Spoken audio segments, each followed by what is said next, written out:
ఈసారి అన్వర్ తనని ఇలా ఇగ్నోర్ చేసినందుకు మండిపోయింది దివ్యకి.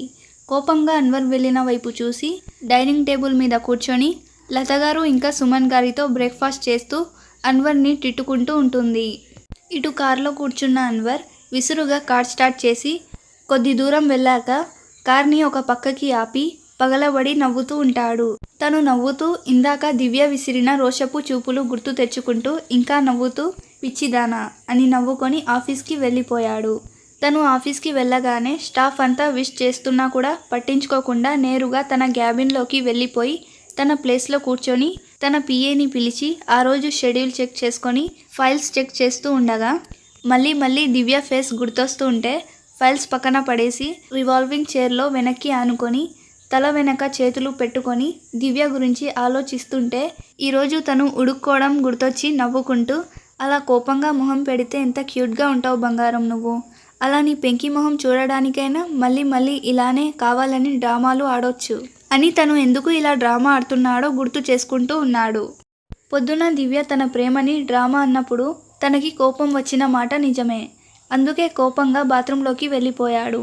కానీ స్నానం చేస్తుంటే మెల్లమెల్లగా ఆలోచించడం మొదలుపెట్టాడు. తనకి కూడా దివ్య బాధ కాస్త అర్థమైంది. ఎంతైనా ఒకప్పుడు చేసిన తప్పులకి దివ్య తనని నమ్మడం కష్టమే. తన కన్సర్న్ నిజమే అయినప్పటికీ తనకి డౌట్ రావడం సహజం. ఎంత కాదన్నా దివ్య తనని అర్థం చేసుకొని మళ్ళీ ప్రేమించడానికి చాలా టైం పడుతుంది అని ఆలోచిస్తూ తనతో అలా రూడ్గా మాట్లాడకుండా ఉండాల్సింది.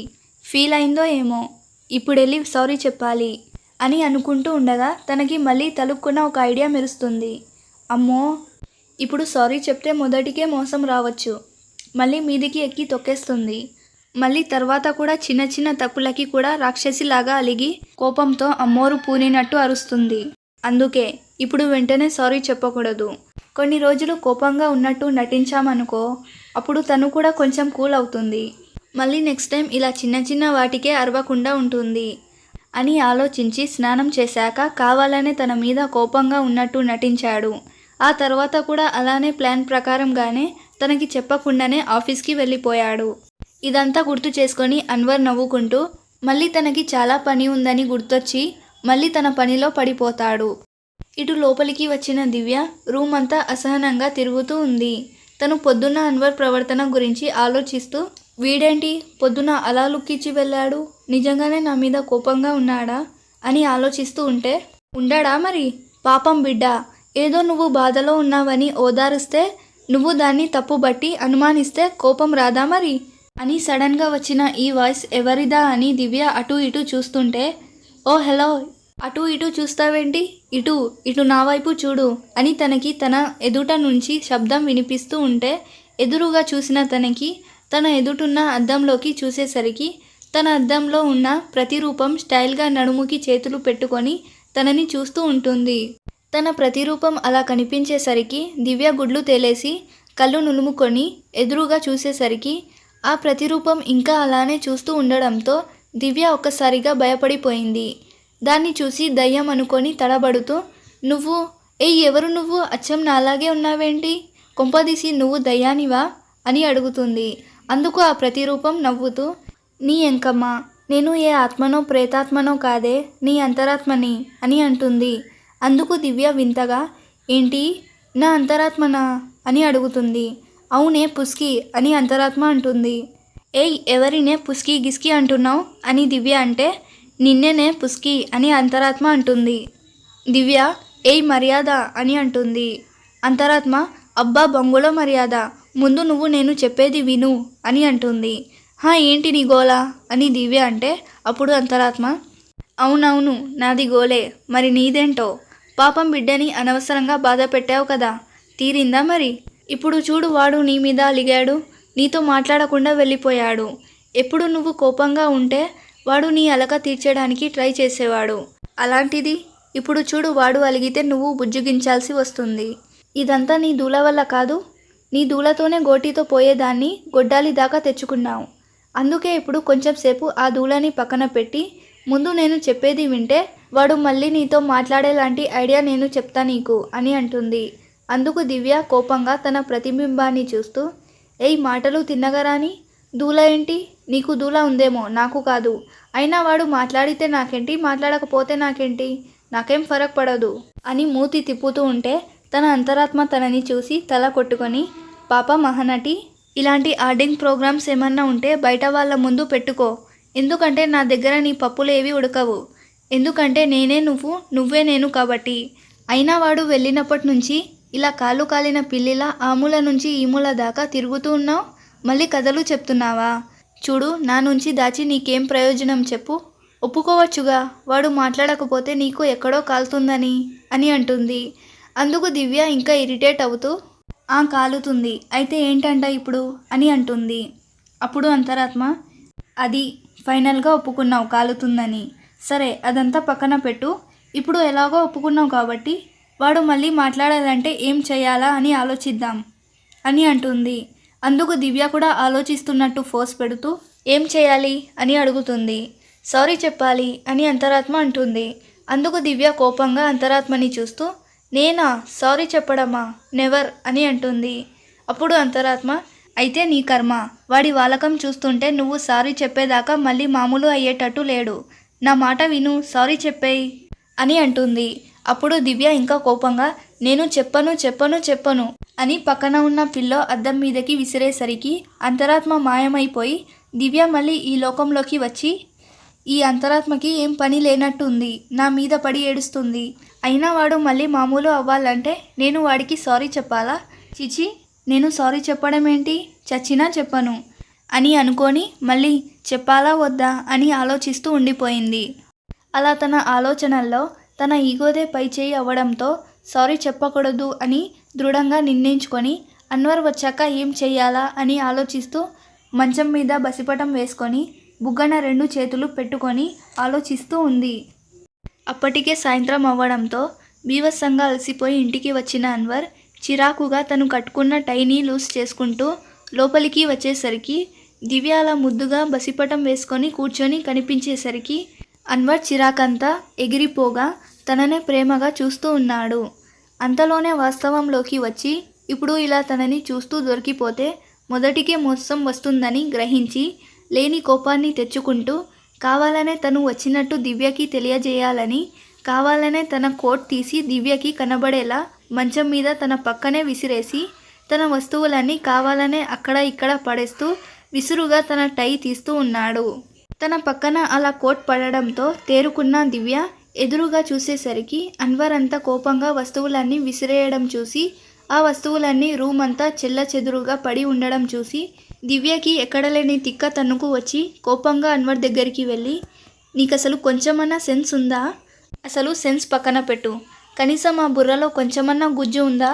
లేకపోతే దాని ప్లేస్లో మట్టి నిండిపోయి ఉందా అని అంటుంది. అన్వర్కి అందుకు ఈసారి నిజంగానే కొంచెం కోపం వచ్చి, ఏంటి ఊరుకుంటుంటే రెచ్చిపోతున్నావు? ఇప్పుడు నేనేం చేశానని మళ్ళీ నా మీద కుక్కలా పడి అరుస్తున్నావు అని అంటాడు. తనని కుక్క అన్నందుకు దివ్య షాక్ అయి, నన్నే కుక్క అంటావా? నేను కాదు, నువ్వే పంది. అందుకే ఇక్కడ చూడు, పందిలాగా వస్తువులన్నీ చెల్లచెదురుగా రూమ్ అంతా పడేశావు. ఆ తర్వాత దూల తీరేది నాకు కదా, వీటన్నిటిని నేను క్లీన్ చేసుకుంటూ కూర్చోవాలి పంది మొహం వేసుకొని అని అంటుంది. తనని అన్నిసార్లు పంది పంది అంటుంటే అన్వర్కి ఇంకా మండి, నన్నే పంది అంటావా, కొండముచ్చు నువ్వే అని అంటాడు. నేను కొండముచ్చు కాదు, నువ్వే అడ్డగాడిదా అని అంటుంది దివ్య. అప్పుడు అన్వర్, నువ్వు నిలువగాడిదావా అయితే అని వెటకారంగా అంటాడు. అప్పుడు దివ్య, నీకెంత ధైర్యం, ముందు నన్ను కుక్క అని, ఆ తర్వాత కొండముచ్చు అని, ఆ తర్వాత నిలువగాడిదా అంటావా అని అన్వర్ భుజం మీద దబదబా బాదుతూ ఉంటుంది. ముందు అన్వర్ దివ్య తనని కొట్టనివ్వకుండా డిఫెండ్ చేసుకుంటూ ఉంటాడు.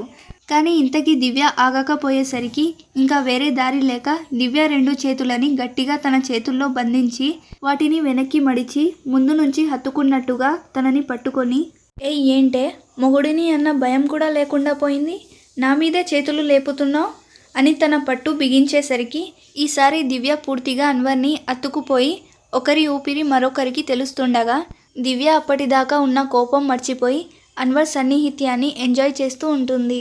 వాళ్ళిద్దరూ అంత దగ్గరగా ఉండడం, అందులోనూ దివ్య కొంచెం హైట్ తక్కువ ఉండడంతో అన్వర్ ఊపిరి సరిగ్గా దివ్య గడ్డం దగ్గర తగులుతూ ఉంటుంది. ఆ ఊపిరి స్పర్శకే గిలిగింతలకి లోనవ్వుతూ దివ్య తలని కొంచెం పక్కకి తిప్పేస్తుంది. ఈసారి అన్వర్ ఊపిరి తన మెడపై తగులుతూ ఉంటుంది. దాంతో తనకి ఏదో తెలియని అలజడి తనని కమ్మేస్తుంటే కళ్ళు మూసుకొని ఉండిపోయింది. అప్పుడే ఇది గమనించిన అన్వర్ కూడా దివ్య తనకి అంత దగ్గరగా ఉండడంతో ఒక్క క్షణం తనని తాను మర్చిపోయి తన వైపు కూడా చూడలేక కళ్ళు మూసుకొని నించున్న దివ్యని చూస్తూ చిన్నగా తన వైపుకి తలని పోనిస్తూ ఉంటాడు. అన్వర్ చిన్నగా దివ్య మెడని చేరి అక్కడ తన పెదవులకి పని చెప్పబోతూ ఉండగానే అన్వర్ ఊపిరి తనకి అత్యంత దగ్గరికి వచ్చేసరికి దివ్య ఒక్కసారిగా ఈ లోకంలోకి వచ్చి అన్వర్ని నెట్టేస్తుంది.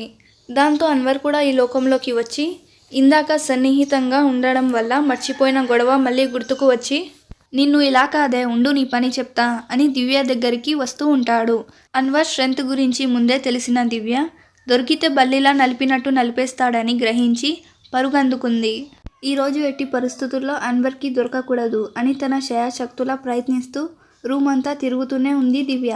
ఇక అన్వర్ తనని పట్టేసుకుంటాడు అని అర్థం అవ్వడంతో ఆ రూమ్ నుంచి బయటపడాలి అని ఆలోచించి అన్వర్ని బోల్తా కొట్టించి రూమ్ బయటికి అడుగు పెట్టేలోగా అది గమనించిన అన్వర్ తనని ఒక్క ఉదుటున వెనక నుంచి తన నుడుము చుట్టూ చెయ్యేసి తనని ఒక్క చేతితోనే ఎత్తుకొని ఇంకో చేతితో రూమ్ డోర్ వేసి లాక్ చేసి తనని అలానే ఎత్తుకొని మంచం మీద పడేసి ఎక్కడ తను పారిపోతుందో అన్న భయంతో వెంటనే తన మీదికి చేరిపోయి తను ఎటు తప్పించుకోవడానికి వీలు లేకుండా తన చేతిని మంచానికి అదిమి పట్టుకొని తనని కోపంగా చూస్తూ ఉంటాడు. కింద దివ్య, మీద అన్వర్. ఒకరి మీద ఒకరు అలా మంచం మీద ఉదిగిపోయి ఉన్నారు. ఇలా ఉండగా అన్వర్ తనని కోపంగా చూస్తూ ఇంకోసారి అలా నా మీద చెయ్యి ఎత్తావో నేనేం చేస్తానో నాకే తెలీదు అని అంటాడు. కానీ దివ్య నుంచి ఎలాంటి స్పందన ఉండదు. దివ్య అలా సైలెంట్గా ఉండేసరికి అన్వర్ కోపంగా తననే చూసి ఏదో అనబోయే అంతలో గమనిస్తాడు దివ్యని. అసలు తను ఈ లోకంలోనే లేదు. అన్వర్ తనకి అంత దగ్గరగా ఉండి మాట్లాడుతుంటే దివ్య మైమరిచిపోయి అన్వర్నే చూస్తూ ఉంటుంది. తను అలా చూస్తూ ఉండేసరికి అన్వర్ కూడా అంతా మరిచిపోయి తన కళ్ళల్లోకి ప్రేమగా చూస్తూ ఉంటాడు. అలా వాళ్ళు ఎంతసేపు ఒకరిని ఒకరు చూస్తూ ఉండిపోయారో వాళ్ళకే తెలియదు. ఇలా ఇద్దరు ఒకరి కళ్ళలోకి మరొకరు చూసుకుంటూ ఉండగా అన్వర్కి సడన్గా ఏదో గుర్తొచ్చి దివ్య మీద నుంచి లేచి తనని కోపంగా చూసుకుంటూ అక్కడి నుండి బయటికి వెళ్ళిపోయాడు. అన్వర్ అలా లేచిపోయేసరికి తేరుకున్న దివ్య ఇప్పటిదాకా తనని అంత ప్రేమగా చూసి మళ్ళీ ఇప్పుడు అంత కోపంగా ఎందుకు వెళ్ళిపోయాడో అర్థం కాక అన్వర్ వెళ్ళిన వైపే చూస్తూ ఉండిపోయింది. ఇటు అక్కడ నుండి బయటికి వచ్చేసిన అన్వర్ నేరుగా గార్డెన్లోకి వెళ్ళిపోయి అక్కడున్న బెంచ్ మీద కూలబడి తల పట్టుకొని ఆలోచిస్తూ అయ్యో దేవుడా, ఏంటయ్యా నాకు ఈ టార్చర్. కళ్ళ ముందే ఇంత అందమైన ప్రేమించిన భార్య అలా ఉరిస్తుంటే కనీసం ప్రశాంతంగా తనని దగ్గరికి కూడా తీసుకోలేకపోతున్నాను అని పైకి చూసి దేవుడిని తిట్టుకుంటూ ఇందాక దివ్య అలా తన కింద ఉంటే తనని బలంగా తనలోకి అదిమి పెట్టుకొని తనని ముద్దు పెట్టుకోవాలని అనిపించినా కూడా ఆ కోరికను బలంగా తనలోనే అణిచేసుకొని తనని కోపంగా చూస్తూ బయటికి రావడం గుర్తొచ్చి ఇంకా ఎంతకాలం తనకి ఇలా దూరంగా ఉండాలో అర్థం కాక తన బుర్ర హీట్ ఎక్కిపోతుంటే ఇప్పుడు పైకెళ్ళి బాత్రూంలో షవర్ చేసే ఛాన్స్ లేదు కాబట్టి, ఎందుకంటే దివ్య రూమ్లోనే ఉందిగా అందుకే. సో తన కాళ్ళకి ఉన్న చెప్పులు తీసేసి పక్కనే ఉన్న స్విమ్మింగ్ పూల్లోకి దూకి చాలాసేపు అందులోనే ఉండిపోయాడు. ఇక చివరికి ఎప్పటికో అందులో నుంచి బయటికి వచ్చి అలానే తడి బట్టలతోనే తన గదికి వెళ్ళిపోగా అప్పటిదాకా మంచం మీద ఆలోచిస్తూ కూర్చున్న దివ్య అన్వర్ అలా తడి బట్టలతో లోపలికి వచ్చేసరికి కంగారుగా తన దగ్గరికి వచ్చి పక్కనే ఉన్న టవల్ చేతిలోకి తీసుకొని తన వైపు వస్తూ ఏమైంది అన్వర్, ఇలా తడిచిపోయావేంటి, వర్షం కూడా పడలేదుగా అని తన తల తుడవడానికి ప్రయత్నిస్తూ ఉండగా అన్వర్ ఇది ఇష్టం లేనట్టు పక్కకి జరుగుతాడు. దివ్యకి అందుకు కోపం, బాధ ఒకేసారి వచ్చి అన్వర్, చిన్న పిల్లాడిలా ప్రవర్తించకు, నన్ను తుడవనివ్వు ప్లీజ్, లేదంటే నీకు జలుబు చేయొచ్చు అని కోపంగా చెప్తూ అన్వర్ తలని కొద్దిగా కిందకి వంచడానికి ప్రయత్నించగా అన్వర్ తనకి కొంచెం కూడా అందుకు ఛాన్స్ ఇవ్వకుండా మళ్ళీ దూరం జరిగి ఐఎమ్ టోటలీ ఫైన్, నా గురించి నువ్వు ఇదైపోవాల్సిన అవసరం లేదు, నేనేం చేయాలో ఏం చేయకూడదో తెలియనంత చిన్న పిల్లాడిని కాదు, నువ్వు చెప్తే కానీ తెలుసుకోలేనంత అజ్ఞానంలో లేను నేను అని చెప్తాడు.